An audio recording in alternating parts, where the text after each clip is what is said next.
صباحكم الله بالخير، يا هلا وغلا بالغالين، يا مرحبا والله بالجميع. اليوم لو أسأل أي واحد فيكم أقول يزعلكم الإنسان الصادق اللي يكون معاك واضح ويعطيك على قولتهم الصافي من البداية؟ كلكم تبي تقولون لا والله بيض الله وجهه. من هو اللي يزعلك واللي يضايقك واللي يغبنك واللي يعني تندم انك يعني طلبته حاجة ولا تبي منه شيء؟ تبي تقولون اللي يواعد ويكذب هو اللي يواعد وندق عليه ما يرد. ترى هذا اللي يزعل الناس، انك تدق الصدر وتقول ابشر وحاضر وانت كذاب وانت ما عندك على قولتهم ما عند. ليش ما تكون واضح؟ ليش ما تكون صريح؟ ترى والله الناس ما تزعل لما انا اطلب لي من شخص حاجة، اقول له ابي مثلا ابي منك الشغلة الفلانية او ابيك تخلص لي الامر الفلاني.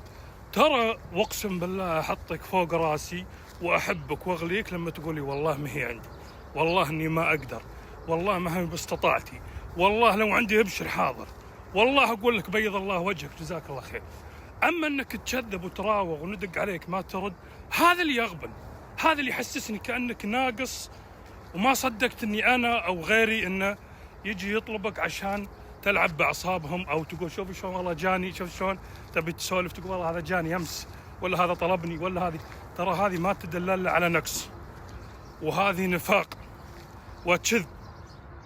اذا حدث شو حديث ماني والله اني ذاكر لكن عارفين، واذا واعد اخلف واذا حدث كذب. خلك صادق، خلك قول الصحيح. الناس ما تزعل، الناس ما تزعل من الصحيح. تقول لي جزاك الله خير. الناس اللي يضايقها اللي يقول عندي واخر شيء هو كذاب، هو منافق، هو مو صادق. ترى ما اعتبرك يعني فوق ما اعتبرك كذاب، اعتبرك ترى نقص عشان تقول والله مثلا والله جاني طلبني يترجاني.